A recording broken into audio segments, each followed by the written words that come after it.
In this week's Imagine Athena podcast, I spoke to Robin Gilbert-Jones, contributing editor to Imagine Athena, about the identity politics of the regressive left in the time of Donald Trump. I also reflect on the identity politics of the far right. Hi Rob, so can you tell me what Donald Trump means, A, in terms of the regressive left, and B, in terms of identity politics? It's well encapsulated by something Sam Harris said on the subject, which is that, all of these people who voted for him are not racists, as the left would have you believe, although I'm sure some of them are, but a lot of them are, in fact, recoiling from accusations of racism. And it's a slightly facile comment, but it's basically means that it's a rebellion by working class and ordinary people outside of the academic sphere and outside of campus culture, who have been language policed and preached to by a metropolitan elite, a celebrity elite, and an academic elite for the past few years, and have essentially had enough of it. And that goes for both the regressive left in terms of their pandering to forces like jihadism and Orientalist attitude to non-Western fascism, as well as their obsession with identity politics, which is what I was referring to with the sort of racism and bigotry classification. It's become so widespread and so beyond its remit that it's essentially, according to these people, or those who voted for Trump, it's incurring enough of a cost to society that it needs to be pushed back against. Do you think they've overplayed identity politics and neglected harder issues like economics? Yeah, I mean, whether it's been overplayed to the detriment of economics, I don't know. But essentially what has happened here is that identity politics for a certain period in the West were necessary.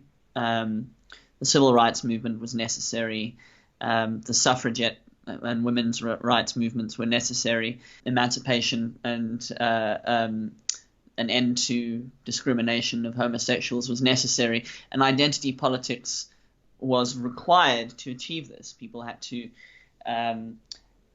have a sense of pride in their identity that they could spread out into society, both to push back against the forces that were discriminating against them and traditionally burying them under a sort of shame identity, as well as to recruit allies from outside their identity. So this was, part of necessary historical dynamics in the West. The problem is that at some point these battles were largely won. I mean, you can, I don't know if you'll ever be able to say that they're 100% won. Society's a complex thing, but identity politics was no longer necessary.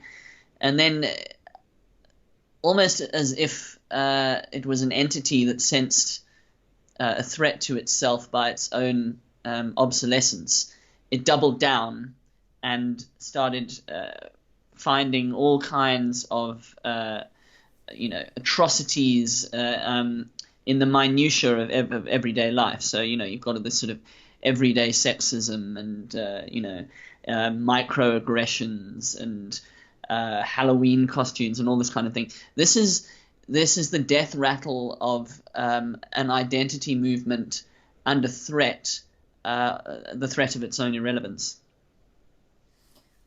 What I mean by them overplaying identity politics and neglecting economics is that traditionally that was the concern of the left, the working classes.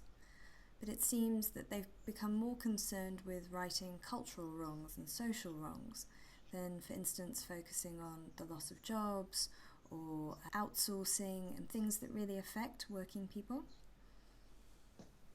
Yeah, I agree with you there. I think, again, the left and certainly the what you might call the sort of middle class liberal left and the regressive left, which I would say is a slightly distinct movement, have become rather elitist. They're centered around academic and campus culture, celebrity culture to some extent, and geographically centered in wealthy metropolitan areas, and in the media, of course, over which it has something of a dominance, with a few notable exceptions.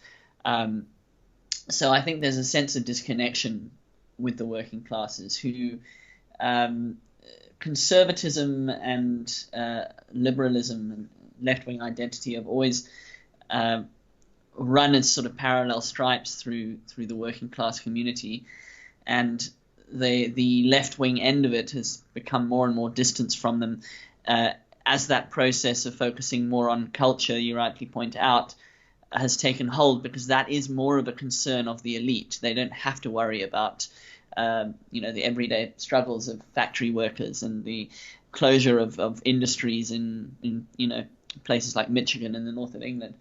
And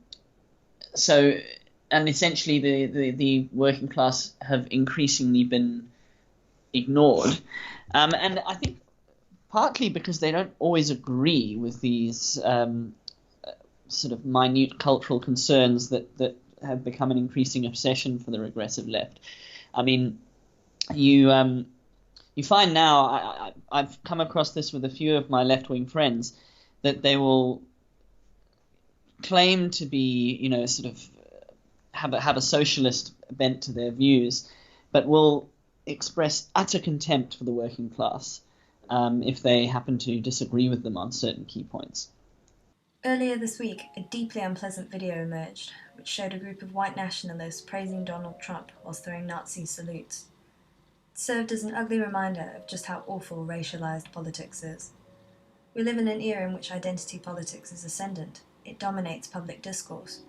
From both ends of the political spectrum, we get victimhood narratives and identity obsession, with one side fueling the other. It is very important that we move beyond the divisive and damaging politics of polarization. I grew up in post-apartheid South Africa. I have first-hand experience of what happens when you try to play the game of identity politics. No one wins. You just leave a toxic legacy for future generations to have to deal with. For those of us who are opposed to political correctness, language policing, and identity politics, we cannot, in the words of Christopher Hitchens, allow the extremist tail to wag the whole dog. The solution to poisonous identity politics is not more identity politics. Instead, let's hope for an outbreak of common sense. Thanks so much for listening. Please do subscribe and check out our website, www.imagineathena.com. Until next time.